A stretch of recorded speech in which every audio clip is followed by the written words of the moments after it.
আসলাম, এখানে অনেক ভালো লাগলো। শাহপুরের দ্বীপে আসছি আমরা, অনেক সুন্দর লাগছে আমরা, এবং ওভারঅল আমরা যত জায়গায় ভিজিট করছি আমাদের এই ট্যুরে প্রত্যেকটি জিনিস সুন্দর ছিল। আর জিপে করে আসছি, সবাই মিলে সবার সাথে পরিচয় হয়েছে, খুব ভালো লাগছে। থ্যাংক ইউ ভাইয়াকে আমাদের এত সুন্দর একটা ট্রিপ দেওয়ার জন্য। হ্যাঁ বলেন। আমি কি বলবো না যা ইচ্ছা এডিট করে দিব, সমস্যা নেই। ইউটিউবার ও হ্যাঁ, ফেসারা ফেসটার পর আমি আপনার চ্যানেলটা করে দিব, আমার চ্যানেলেই ফেসারা পারমিশন দিলে ফেসারা কিভাবে? না না দেন। আচ্ছা ওই যে হ্যাঁ বলেন। শাহপুরের দ্বীপটা আসলে অনেক সুন্দর, এর আগে আসা হয়নি কখনো, এই ফার্স্ট টাইম আসলাম। এবং নাহিদ ভাই তো খুব ভালো মনের মানুষ, আমাদের খুব সুন্দর একটা জার্নি উপহার দিয়েছে।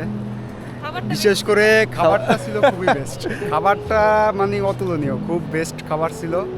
এবং নাহিদ ভাই খুব ভালো আর ভাই থ্যাংক ইউ। বেশি বেশি পাম টাম দিলে পর আবার ঝামেলা আছে। আপু কিছু বলবেন? না না আমি ঠিক আছে। আচ্ছা ঠিক আছে, সমস্যা নেই। আর কেউ কিছু? ভাই কিছু বলেন, আপু কিছু বলেন। আরে যেমন চাই বলেন, আমি এডিট করে দিয়ে দিব, সমস্যা নেই। খুবই ভালো হয়েছে জার্নিটা, প্রথম থেকে এখান পর্যন্ত এসে এত ভালো লাগছে, আর পরিবেশটা খুবই সুন্দর।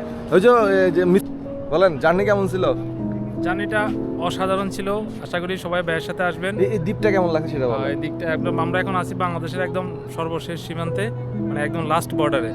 আপনারা যদি এটা উপভোগ করতে চান অবশ্যই ভাইয়ের সাথে কন্ট্যাক্ট করে আসবেন, অবশ্যই ভালো হবে। না সমস্যা নেই, আমার সাথে কন্ট্যাক্ট, কিন্তু আসলে এখানে আসলে আসা পার্সোনালি আসা প্রায় এটা পার্সোনালি আসা কোনোভাবেই সম্ভব না ভাই।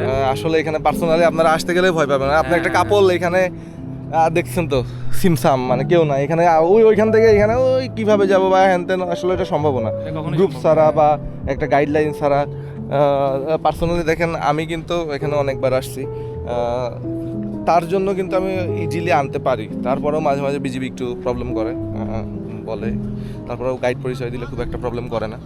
তো এইখানে আসতে হলে কিন্তু একটু জেনে শুনে আসতে হবে, আর জানতে হবে বিশেষ করে জোয়ার আর ভাটার সময়। এখন যেমন ভাটা, কিন্তু আপনি যেই টাইমে আসবেন সেই টাইমে এই সময় ভাটা থাকবে কিনা এটা কিন্তু শিওর না, কারণ জোয়ার আর ভাটা সবসময় কিন্তু পরিবর্তনশীল। এখন দেখা যাচ্ছে 4টার সময় ভাটা হচ্ছে, আপনার 2 দিন পরে 5টার সময় হইতে পারে বা 3টার সময় হইতে পারে, সেইটা জেনে আসতে হবে। এখানে কিন্তু জোয়ারে আসা যাবে না, ভাটায় আসতে হবে। সো একটু এই বিষয়ে নলেজও দরকার আছে, হয়তো বা আপনারা বুঝতেছেন না, কিন্তু নলেজ অবশ্যই এইখানে গুরুত্বপূর্ণ, এই দ্বীপের জন্য অন্তত। আর এমনিতেই আপনি জেটি ঘাটে আসলে কোনো প্রবলেম নাই, যে কোনো সময় আসতে পারবেন।